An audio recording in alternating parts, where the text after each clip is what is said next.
When my 5-year-old daughter Emma pedaled her bright red tricycle in our own driveway one peaceful autumn evening, she never could have imagined it would nearly cost her life. Karen Mitchell, the tyrannical HOA president who ruled our neighborhood like a dictator, had already sent 3 warning letters calling Emma's tricycle an eyesore that was ruining property values. But that night, Karen brought something far more dangerous than paperwork and threats. She brought a loaded gun and years of festering rage that was about to explode. Before I share this complete, heartbreaking story with you, please take a moment to comment below and let me know where you're watching from. Also, like this video and subscribe to the channel for more true stories about standing up to neighborhood bullies and fighting for justice. The sun was setting over Maplewood Lane that Tuesday evening, painting the sky in absolutely brilliant shades of orange, pink, and deep purple. It was one of those perfect autumn evenings in our small neighborhood, the kind where the air carries the sweet scent of fallen leaves and wood smoke drifting from distant chimneys. Children's laughter echoed from various driveways and front yards as parents began calling them inside for dinner. This was American suburbia at its absolute finest, peaceful, safe, and filled with the simple joys of family life that we all take for granted until they're suddenly taken away. My 5-year-old daughter Emma was riding her bright red tricycle up and down our driveway, her infectious giggles filling the crisp evening air like music. Her golden curls bounced with each enthusiastic pedal, catching the last rays of sunlight like spun silk. Her tiny hands gripped the handlebars with fierce determination, her little legs pumping as fast as they could go as she navigated imaginary adventures around our modest driveway. She wore her favorite purple dress with rainbow stripes, the one she insisted on wearing every other day, despite my wife Sarah's gentle protests about the need for variety in her wardrobe. That dress had become Emma's signature outfit, and seeing her in it always made me smile. I stood on our front porch that evening, cradling a steaming mug of coffee between my palms, watching Emma with the kind of pure contentment that only comes from witnessing your child's unbridled joy and innocence. She was my entire world, my little ray of sunshine who could brighten even the darkest days with her innocent laughter and endless questions about everything from why the sky was blue to whether dinosaurs would have liked ice cream if they were still alive. The neighborhood around us was the perfect picture of peaceful American suburban tranquility. Neat rows of colonial and ranch-style homes lined both sides of the tree-lined street, each one with carefully manicured lawns and flower beds that were just beginning to show the first hints of autumn color. Mrs. Henderson was watering her prized rose garden next door, occasionally waving cheerfully at Emma as she rode by. The Johnsons were grilling something that smelled absolutely delicious, their teenage son practicing basketball shots in their driveway. It was exactly the kind of evening that made you feel grateful for the simple pleasures of life and made all your daily struggles seem worthwhile. But then, like a dark thundercloud suddenly blocking out the sun, I heard it. A sharp, angry voice cutting through the peaceful evening calm like a knife through butter. It was Karen Mitchell, the HOA president, storming across the street toward us with the fury of a woman completely possessed by rage. Her face was flushed a deep, unhealthy red. Her graying hair was pulled back in a severe bun so tight it seemed to stretch her features into a permanent scowl of disapproval. Her arms were crossed tightly across her chest in that aggressive posture she always adopted when confronting someone about rule violations. Her sensible shoes clicked aggressively against the pavement with each purposeful step, announcing her approach like a warning bell. Karen Mitchell was a woman who lived and breathed rules and regulations like other people breathed oxygen. In the 3 years since she'd been elected HOA president, mostly because no one else wanted the thankless job, she had systematically turned our once peaceful neighborhood into something resembling a military compound under martial law. Her list of rules seemed to grow longer every month. No music played after 8 o'clock in the evening, no lawn decorations except during specifically approved holidays, no children's toys are left visible from the street at any time, No parking on grass, even during parties or family gatherings, no fence repairs without written approval from the board, and absolutely no deviation from the pre-approved paint colors for front doors. She'd actually created a chart showing the exact 7 colors that were acceptable. She'd sent violation notices to Mrs. Peterson for the simple act of hanging her laundry outside to dry in the sunshine. She'd written up the Garcias for planting cheerful sunflowers in their front yard without permission, and she'd targeted virtually every family with young children for some minor infraction or another, making their lives miserable with constant complaints and threatening letters. This month alone, I'd personally received 3 official letters, each one more threatening than the last, about Emma's tricycle cluttering the driveway and diminishing the neighborhood's aesthetic appeal. Each letter had come with increasingly larger fines attached and ominous mentions of potential legal action if I didn't comply immediately. I'd ignored them all. It was a child's tricycle, for heaven's sake, not a rusted car or pile of construction equipment. Emma was 5 years old, and she absolutely deserved to play safely in her own driveway without fear of bureaucratic harassment from a power-hungry neighbor. "Tom, I told you specifically to keep that thing in the garage," Karen shouted, her voice carrying across the street loud enough to make several neighbors pause their evening activities and turn to stare at the commotion. Her finger pointed accusingly at Emma's tricycle as if it were a weapon of mass destruction rather than a simple, innocent child's toy. The volume and hostility in her voice were so jarring and unexpected that Emma immediately stopped pedaling. Her small head turned toward the source of the angry noise, confusion written clearly across her cherubic features. I could see her smile fading, replaced by uncertainty. "Karen, it's just a tricycle," I replied, setting down my coffee mug carefully and stepping off the porch. I kept my voice level and reasonable, though I could feel my jaw tightening with barely controlled frustration. I moved toward Emma instinctively, wanting to position myself protectively between her and this angry woman who seemed to view childhood joy as a personal affront to her authority. "She's playing. It's not hurting anyone or anything." "Not hurting anyone?" Karen snapped, her voice rising to what could only be described as a shriek that probably carried for blocks.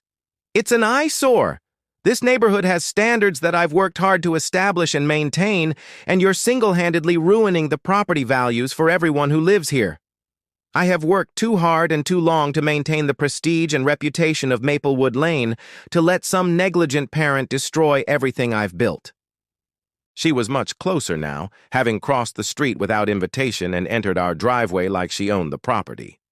Her finger jabbed aggressively at the air between us, and I could clearly see the veins in her neck bulging with the intensity of her rage. This wasn't normal anger. This was something deeper, more unhinged. Emma shrank back on her tricycle, her small hands gripping the handlebars so tightly that her knuckles turned white. Her earlier joy and innocence had been completely replaced by confusion and the first real hints of fear as she watched this strange, angry woman yell at her daddy. "Karen, she's 5 years old," I said, my voice becoming noticeably firmer as I placed a protective hand on Emma's small shoulder. I could feel her body trembling beneath my palm, and it ignited a protective fury in my chest that I struggled to keep in check. "Let it go. Please. There are real problems in the world. This isn't one of them." But Karen wasn't done. Not even close. Her eyes had taken on a wild, unhinged quality that I'd never seen before, even during her most heated and contentious HOA meetings. Her face had progressed from red to an alarming shade of purple with rage, and I could see spittle flying from her lips as she continued her increasingly unhinged tirade. She reached into her oversized designer purse with shaking hands, and my blood turned to absolute ice when I caught the unmistakable glint of metal in the fading sunlight. A gun. A small chrome-plated pistol clutched in her trembling, white-knuckled grip. "Karen, what are you doing?" I yelled immediately, stepping fully in front of Emma to shield her with my body. My heart was hammering against my ribs so hard I thought it might actually burst through my chest. This couldn't be happening. This couldn't possibly be real. People didn't pull loaded guns over children's toys in suburban America. Put that down right now. You think you can just ignore me? Karen screamed, her voice cracking with hysteria. You think the rules don't apply to you? I run this neighborhood. I maintain the standards here. You don't get to break my rules and make me look weak in front of everyone. Her entire body was shaking now like a leaf in the wind, the gun wavering dangerously in her unsteady grasp. I could see her finger on the trigger. Put the gun down, Karen, I shouted, raising both hands in a gesture of surrender while simultaneously trying to shield Emma completely with my body. My mind was racing desperately, trying to process this surreal nightmare that was unfolding. Behind me, I could hear Emma whimpering in fear, her tiny voice calling out, "Daddy! Daddy, what's happening? I'm scared!" The sound of my daughter's frightened voice in that terrible moment will haunt me for the rest of my life. Before I could react, before I could tackle Karen or grab Emma and run for safety, a deafening bang split the peaceful evening air. The sound was impossibly loud, echoing off the houses around us and seeming to reverberate through my very bones. Searing pain exploded through my left shoulder like liquid fire, and I stumbled backward, my vision blurring as shock began to set in. I could feel warm blood spreading across my shirt, but the pain in my shoulder was nothing. Absolutely nothing compared to the sound that came next. A scream. A high-pitched scream so filled with pain and terror that it seemed to tear something fundamental inside my chest. I spun around, completely ignoring the burning agony in my shoulder, and my heart absolutely shattered at what I saw. Emma was on the ground beside her overturned tricycle, clutching her right leg with both small hands. Blood was seeping rapidly through her favorite purple dress with the rainbow stripes, spreading in a dark crimson stain that grew larger by the second. Her face was chalk white except for the tears streaming down her cheeks, and her mouth was open in a continuous wail of pain and confusion. "Emma!" I dropped to my knees beside her, my own injury completely forgotten in the face of my daughter's suffering. The concrete scraped against my kneecaps, but I barely noticed the pain. My hands hovered over her wound, afraid to touch it and cause more pain, but desperate to help her somehow. "Baby, I'm here.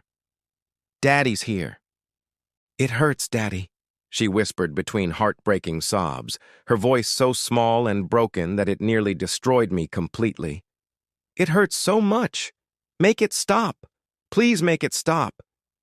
Behind us, Karen stood frozen like a statue, the smoking gun still clutched in her hand.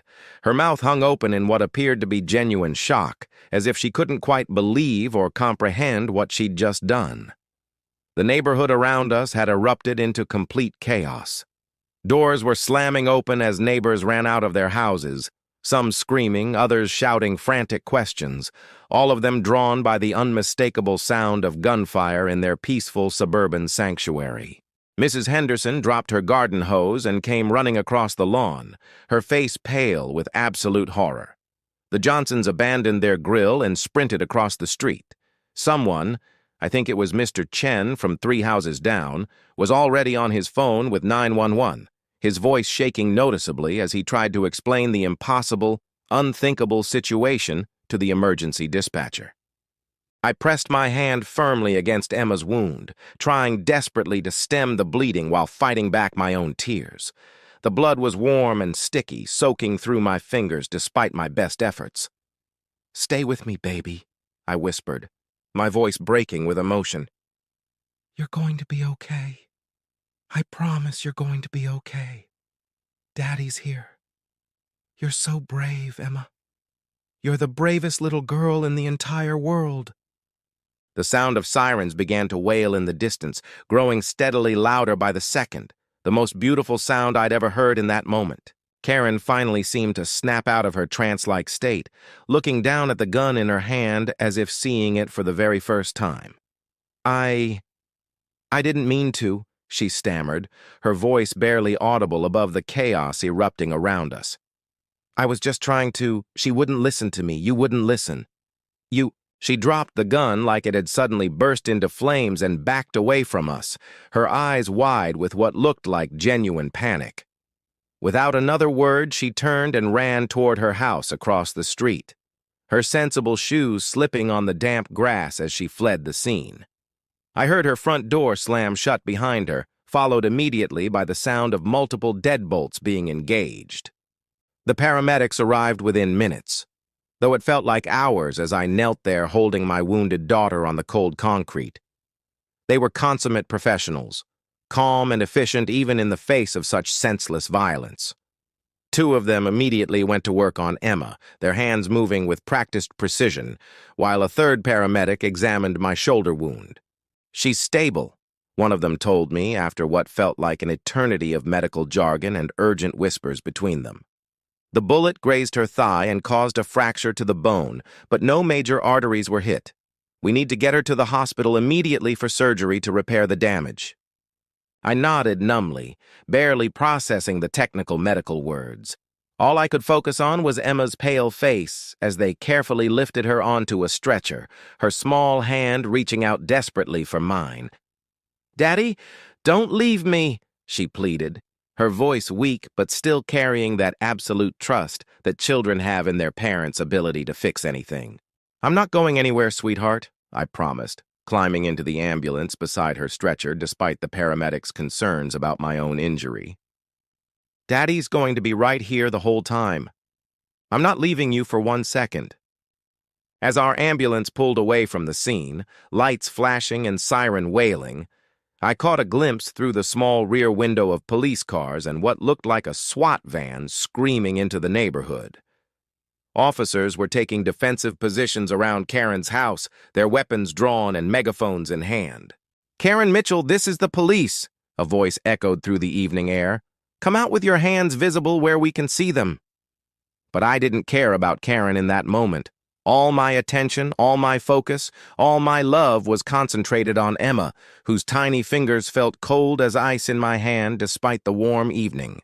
"Daddy's here," I kept whispering over and over. "You're so strong, Emma.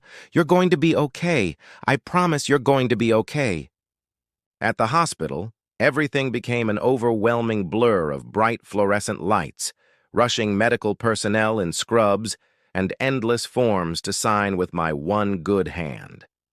Emma was immediately whisked away to surgery while I was treated for my own shoulder wound, a through-and-through gunshot that had fortunately missed anything vital, but hurt terribly. The doctor who stitched me up tried to make small talk, probably attempting to distract me from my overwhelming worry about Emma.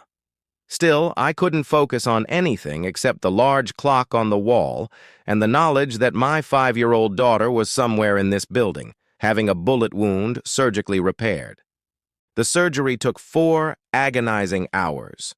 4 hours of pacing the waiting room until my legs ached, calling my wife, Sarah, who was trapped at a medical conference in another state and desperately trying to get a flight home, and trying to process how a beautiful, peaceful evening had turned into this living nightmare. The surgeon finally emerged, still in his scrubs, his face serious but thankfully not grave.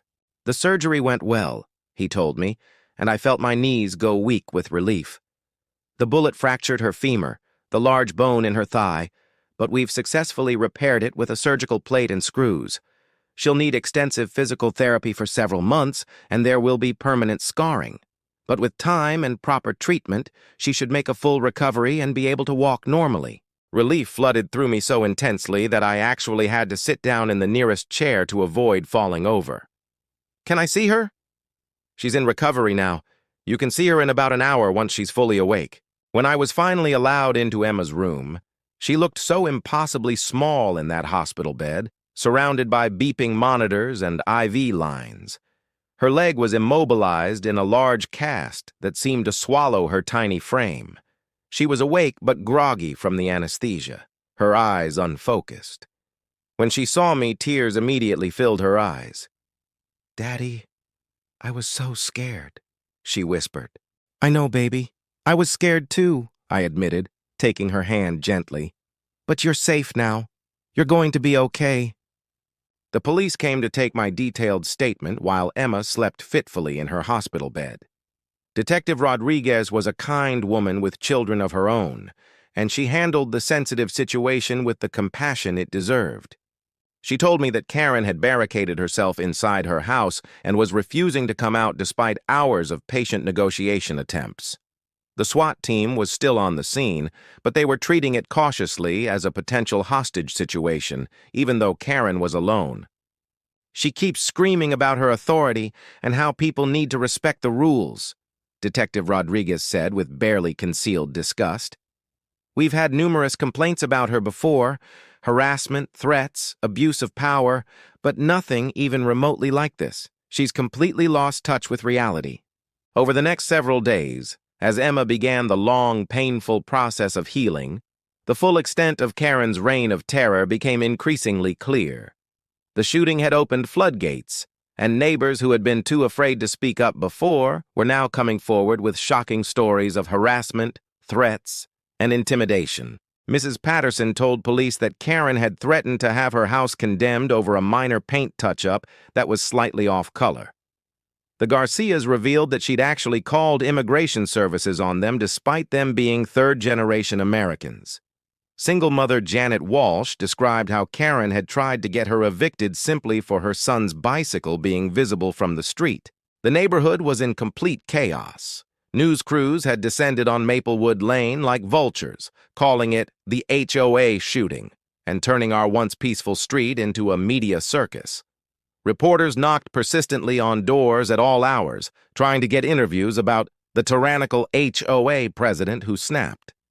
People left flowers, teddy bears, and get-well cards on our lawn for Emma, creating a makeshift memorial that stretched across our entire front yard. Emma's recovery was heartbreakingly slow and painful. The cheerful, bubbly little girl who had pedaled her tricycle with such pure joy was gone, replaced by a quiet, withdrawn child who flinched at every loud noise and asked repeatedly why the mean lady had hurt her.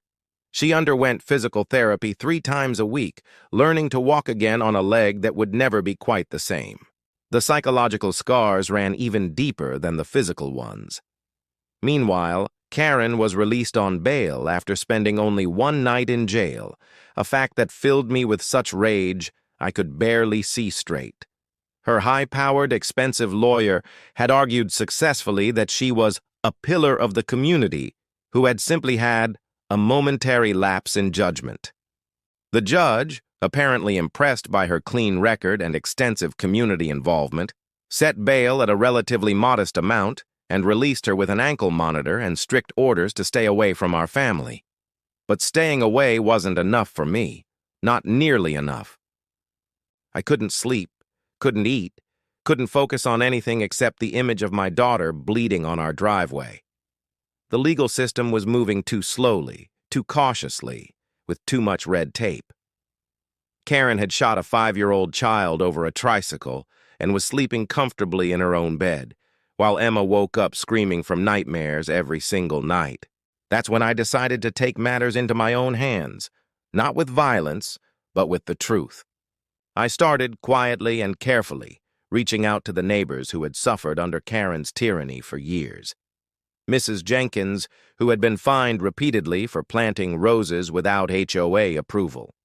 Mr. Patel, who had been harassed constantly for parking his work van in his own driveway. Sarah Chen, a single mother who had been threatened with eviction over her son's basketball hoop. They were all angry, all scared, and all desperate for Karen to face real consequences for her years of abuse. More importantly, they all had stories, evidence, and documentation of Karen's systematic abuses of power that went far beyond simple neighborhood disputes. "We can't let her stay in this neighborhood," Sarah Chen said during one of our clandestine meetings in my garage. "She's proven she'll escalate to deadly violence. What happens when she gets tired of the ankle monitor and decides someone else deserves to be shot?" "But what can we do?" Mr. Patel asked, his voice heavy with frustration and helplessness. "The police are building their case, but who knows how long that will take. And even if she's eventually convicted, she'll probably get some plea deal and be back here in a few years." I leaned forward, my voice low but absolutely determined. "We hit her where it really hurts, her power, the HOA itself. If we can prove she's been systematically abusing her position, embezzling funds, and breaking her own rules, we can remove her completely and permanently, strip away everything that made her feel untouchable. And that's exactly what we did. Over the following weeks, we conducted our own thorough investigation into Karen's entire tenure as HOA president. What we found was even worse than we'd expected or imagined. She had been systematically breaking every single rule she enforced so strictly on others, approving her own home improvements without proper board votes, using HOA funds for personal expenses, and keeping disturbingly detailed files on every neighbor that read like surveillance reports. With all this damning evidence compiled, we requested an emergency HOA meeting. The community center had never been so packed. Every single neighbor attended, along with several local reporters who had gotten wind of our investigation. Karen arrived wearing an expensive suit and flanked by her lawyer, clearly expecting to weather another storm through intimidation and legal threats. She was wrong. One by one, neighbors stood up and shared their stories of harassment and abuse. When it was my turn, I simply said, "Karen Mitchell shot my 5-year-old daughter. She pulled out a gun and shot a child over a tricycle." The vote to remove her was unanimous, except for Karen's own vote. The criminal trial that followed was swift. Despite her lawyer's attempts to paint her as a dedicated community servant who had simply snapped under pressure, the evidence was overwhelming. The jury deliberated for less than 2 hours before returning guilty verdicts on all charges.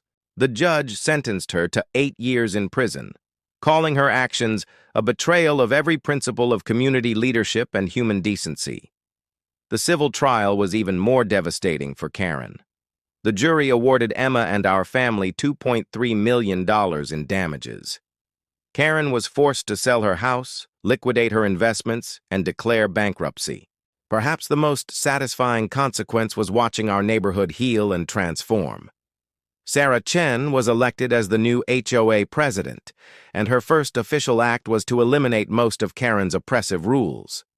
Emma's recovery was slow but steady. Physical therapy helped her regain full use of her leg, though she would always have a slight limp and visible scarring. The psychological healing took even longer, but with professional counseling and the overwhelming love of our neighbors, she gradually began to smile again. The day she asked for her tricycle back was one of the happiest days of my life. The months following the shooting were the hardest of our lives. Emma's physical therapy sessions were grueling and often painful.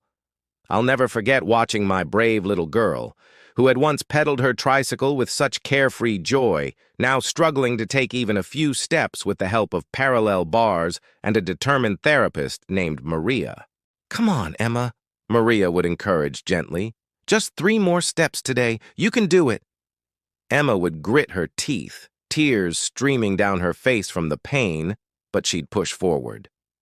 "I want to ride my tricycle again, Daddy," she'd say to me after each session. "When can I ride it again?" "Soon, sweetheart," I'd promise, though I honestly didn't know if that day would ever come. The nightmares were perhaps worse than the physical pain. Emma would wake up screaming at least 3 times a week, sometimes more. "The angry lady is back," she'd cry out in the darkness. "She has the gun again." Sarah and I would take turns rushing to her bedside, holding her, rocking her, assuring her that she was safe. But how do you convince a 5-year-old that the world is safe when a neighbor shot her over a toy? We found an excellent child psychologist, Dr. Rebecca Morrison, who specializes in trauma in young children. She used play therapy, art therapy, and gentle counseling techniques to help Emma process what had happened to her. "She's remarkably resilient," Dr. Morrison told us after several weeks. "Children often are, but she'll carry this with her. The key is teaching her that what happened wasn't her fault, and that most people in the world are good and safe." Slowly, painfully slowly, we began to see glimpses of the old Emma returning. She started drawing again. At first, her pictures were dark and scary, filled with angry faces and guns. But gradually, the colors became brighter. The subjects became happier. She drew flowers and rainbows and families holding hands. One day, about 4 months after the shooting, Emma drew a picture of herself riding her tricycle. In the picture, she was smiling, the sun was shining, and there were butterflies everywhere. "Look, Daddy," she said, showing me the picture with pride. "This is me when I'm all better. I'm going to ride my tricycle again, and I'm going to be happy." I had to leave the room so she wouldn't see me cry. Our neighbors were absolutely incredible during this difficult time. The meal train that started in the hospital continued for months. Mrs. Henderson made her famous chicken soup every Tuesday. The Johnsons brought over casseroles and fresh bread. Mr. Patel's wife, Priya, taught us to make healing Indian dishes with turmeric and other anti-inflammatory spices. But it wasn't just food. The community supported us in ways both big and small that meant the world to our family. Tom Bradley, the military veteran who lived 3 doors down, installed a wheelchair ramp at our front door without being asked, so Emma could navigate more easily during her recovery. "I know she won't need it forever," he said, "but for now it'll help." Sarah Chen organized a fundraiser that raised over $50,000 for Emma's medical expenses and future therapy needs. "This is what community means," she said at the event. "We take care of our own." The elementary school where Emma had been so excited to start kindergarten that fall sent regular cards from her future classmates. "We can't wait to meet you," they wrote. "We're saving a seat for you." Even strangers sent letters and gifts. The shooting had made national news, and people from across the country wrote to express their support and outrage at what had happened. A toy company sent Emma a brand new tricycle, pink, her favorite color, for when she was ready to ride again. "Look at all these people who care about you," I'd tell Emma as we read the letters together. "Look at how much love there is in the world." While Emma was healing, Karen's world was completely falling apart. The evidence we'd gathered against her was devastating and undeniable. Her brother Harold, horrified by what she'd done, became our key witness. He provided access to Karen's personal computer, which contained years of incriminating evidence. There were spreadsheets tracking every neighbor's activities with an almost obsessive level of detail. There were photos she'd taken secretly from inside people's homes without their knowledge or permission. There were emails to a private investigator she'd hired to dig up dirt on families she considered problematic. Most damning of all were her personal journals, which Harold also turned over to authorities. In her own handwriting, Karen had documented her escalating rage against undesirable neighbors, her fantasies about teaching lessons to people who defied her, and her growing obsession with the gun she'd purchased for protection. "I knew she was becoming paranoid and controlling," Harold told Detective Rodriguez with tears in his eyes. "But I never imagined she'd actually hurt a child. I should have done something sooner. I should have gotten her help." The financial audit of the HOA revealed that Karen had stolen nearly $30,000 over 3 years, money she'd used for personal vacations, home improvements, and even the gun she'd used to shoot Emma. Her husband, Robert, who had initially stood by her, filed for divorce after reading her journals. "I don't know this woman," he said publicly. "The person I married wouldn't have done this. Something broke inside her, and I didn't see it until it was too late." At her criminal trial, Karen's expensive lawyer tried everything. He brought in psychiatrists who testified about stress and mental illness. He showed character witnesses who spoke about her community service and volunteer work. He tried to paint the shooting as a tragic accident by someone who'd been pushed to her breaking point.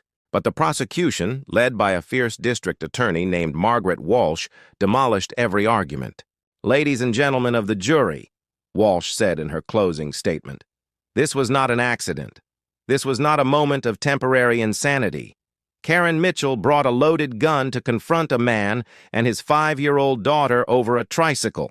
She made a choice to pull that gun. She made a choice to point it at a child. And she made a choice to pull the trigger." Walsh held up a photo of Emma in her hospital bed, tubes and wires everywhere, her small face pale and frightened. "This is what Karen Mitchell's choices led to.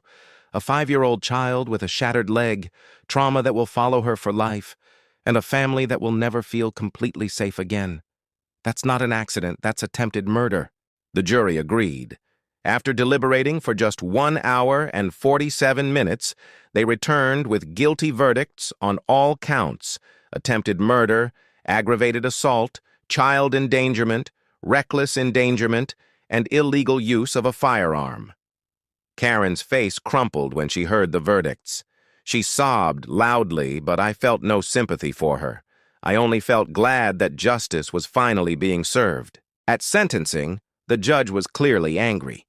"Mrs. Mitchell," he said, "you had every advantage in life. You had a good home, a supportive husband, financial security, and the respect of your community. You threw it all away because you couldn't handle a child's tricycle in a driveway. Your actions were not just criminal, they were evil. You shot a 5-year-old child, and you've shown no genuine remorse." He sentenced her to 8 years in prison, the maximum allowed under the law. "And let me be clear," he added, "you will serve every day of this sentence. I am recommending against any early parole. You need to understand the gravity of what you've done." As the bailiffs led Karen away in handcuffs, she looked back at us one final time. Our eyes met across the courtroom. I saw no remorse there, just anger and self-pity. She was still the same person who had pulled that trigger. The civil trial was even more satisfying. The jury awarded us $2.3 million in damages, $1 million for Emma's medical expenses and future care, $800,000 for pain and suffering, and $500,000 in punitive damages meant to punish Karen's behavior. Karen didn't have that kind of money, of course. Her house was sold at auction. Her retirement accounts were liquidated. Her car, her jewelry, her expensive furniture, everything went to pay the judgment. She filed for bankruptcy, but the judgment for Emma's care couldn't be discharged. She'd be paying it off for the rest of her life. "Good," Sarah said when we heard the news. "She took something from Emma that can never be fully replaced. She should pay for it forever." On the first anniversary of the shooting, our neighborhood held a block party unlike any we'd had before. It was part celebration, part memorial, and part declaration that we had survived and healed. Sarah Chen, in her role as HOA president, gave a short speech. "A year ago, our community was torn apart by violence and fear," she said. "One person's anger and need for control nearly destroyed what we'd built together. But we didn't let that happen. We came together. We supported each other. We chose love over fear." She gestured to the small memorial garden that had been planted where Emma was shot. "This garden represents our commitment to never forgetting what happened, but also to growing beauty from tragedy. Every flower here was planted by a neighbor. Every stone in this path was placed with love. This is our promise to Emma and to each other. We will never let hatred win." Emma, now 6 years old and so much stronger, stood beside me holding my hand. She'd regained most of her mobility, though she walked with a slight limp that doctors said would be permanent. The scar on her thigh was visible when she wore shorts, but she'd stopped being self-conscious about it. "It's my warrior mark," she'd started telling people, echoing something her therapist had told her. "It shows I'm strong." After the speeches, there was music and food and laughter. Children ran freely through the streets, riding bikes, playing tag, being loud and joyful in all the ways Karen had once tried to suppress. And then the moment came that I'd been both hoping for and dreading. Emma tugged on my hand. "Daddy," she said quietly, "I think I'm ready now." "Ready for what, sweetheart?" "To ride my tricycle again, the pink one. Can I try?" My throat tightened with emotion. Sarah and I had discussed this moment with Dr. Morrison. It would be an important step in Emma's healing, but we had to let her do it in her own time, without pressure. "Are you sure?" I asked gently. Emma nodded, her face serious. "I'm scared," she admitted, "but I want to be brave, like you taught me." Tom Bradley brought out the pink tricycle that had been waiting in our garage for months. Emma approached it slowly, reaching out to touch the handlebars hesitantly. The entire block party had gone quiet. Everyone was watching this moment, understanding its significance. Emma climbed onto the tricycle carefully, settling herself on the seat. She gripped the handlebars tightly. Then she looked up at me with those big, trusting eyes. "Will you stay close, Daddy?" "Every single step of the way, baby. I'm right here." Emma took a deep breath. Then she started to pedal. At first, she was wobbly and uncertain. Her injured leg was clearly weaker, and the movements were awkward. But she kept going, pedaling down our driveway with fierce determination.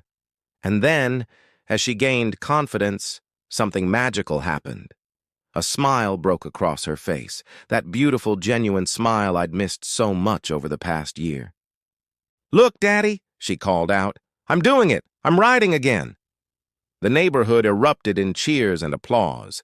People were crying openly, tears of joy and relief and pride in this brave little girl who had survived something no child should ever face.